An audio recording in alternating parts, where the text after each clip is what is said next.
Well, the fact is he's playing for his club. He's available for his club.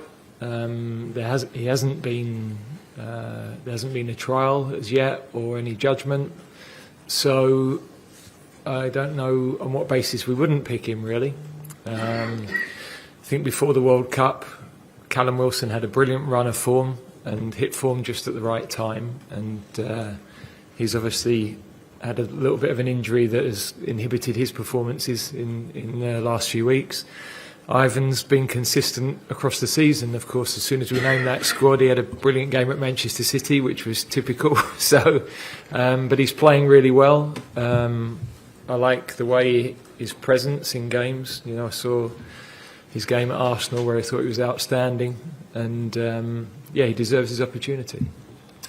Yeah, well, Raheem's not fit, so that's that one. You would have selected him if he had been. Yeah, absolutely.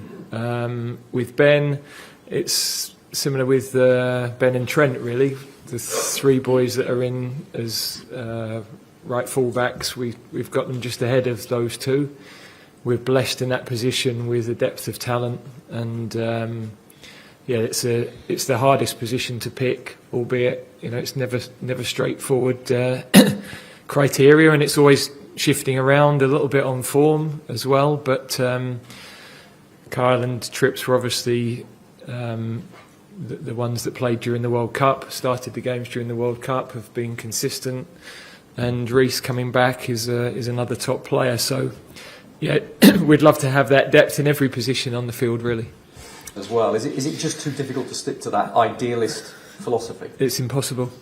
We've got to pick our best players where possible, and then there's a balance between, do you go with a certain level of player who's not playing quite as regularly, or a level of player who's physically fit and doing well, but I'm not talking about specific names here, but as a general principle, I feel as though it's interesting talking to other coaches of national teams that they feel the same. You've got to try to pick your best players as long as they can get to a reasonable physical level, and that's where we are with it, really. You'd love to have that depth, but we are shorter than the other big nations on depth of selection. I'm happy with the groups that we've got to select from and the quality we've got to select from, but in certain positions we are short of depth, and those numbers are deteriorating rapidly in the Premier League. That's not a concern for me, I don't think, in the next 18 months, but in 4 or 5 years' time we've got to be really careful on that. Players like that? Well, they are playing very well, and their club are playing exceptionally well. I think the coach is doing an amazing job. I think he's got the team playing in a unique style in our league. They're having an outstanding season as a club. Solly, we had with the under-21s with us, so he's a player we know well. But at the moment I don't see him ahead of Rashford, Grealish, Foden, Saka in those positions on the field. So they're hard calls, but we're always watching everybody. We're watching everybody regularly, live or on our system during the week. So there's not a game that we miss, and we do know there are some players that are playing well for their clubs and regularly. But as I said, I've got to pick the team and the squad that I think gives us the best chance of winning in 2 really big matches coming up. Experience is part of that. We're going to Naples, we play Italy, they're a top side. It's a different sort of environment. You've got to get the balance right of experience for those types of games as well. Do you feel you're absolutely confident you made the right decision? Yeah, look, the doubts I had were before the tournament, really. I've said I spoke a couple of months ago, so I'm going over old ground, but I never wanted to be a divisive figure in terms of my doing the job affecting the performance of the team, because there would be a debate about people would rather you lose so that you're gone sometimes than you win the games.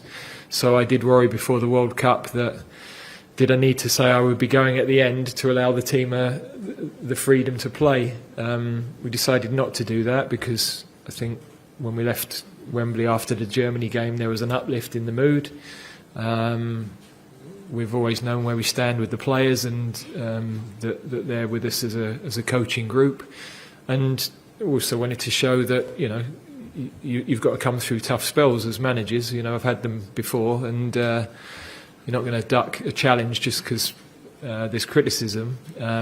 But if there's not the level of support and it starts to affect the team, then that's something I'm very conscious of. So that was my concern well ahead of Qatar, really. It's a complicated situation. I've spoken at length with him. The fact is, as we sit here at the moment, is that he's back playing with his club. There's no conclusive evidence to leave him out at this stage. So, I think I've got to be very careful on being the moral judge on things. As I say, we've had a couple of long conversations, and we feel we want him with us. We think that's the right thing to do, and we also know that when you're an England international, there's an even higher bar on how you conduct yourselves and what's expected. So I don't think we're taking those decisions lightly, but we are where we are with it. No, look, I think I've always communicated clearly with all of the players on what we think their strengths are, what we think they might be able to improve upon.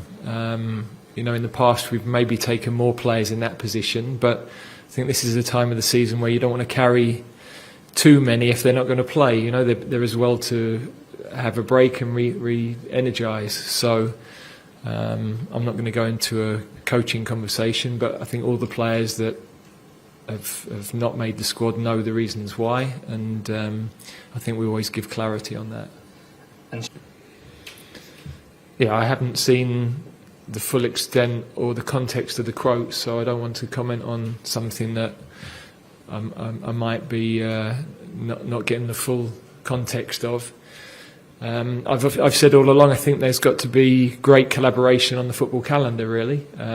It's no use in England trying to resolve things with the Premier League and the FA Cup and then not involving what's happening with the UEFA competitions in that, and then it's no use sorting out the European competitions if we don't get FIFA at the same table. So at the moment the risk is when you clear a space, somebody fills it, and we go on incessantly. So I think everybody's in agreement that needs to be looked at. Equally, nobody's putting their hands up for less money.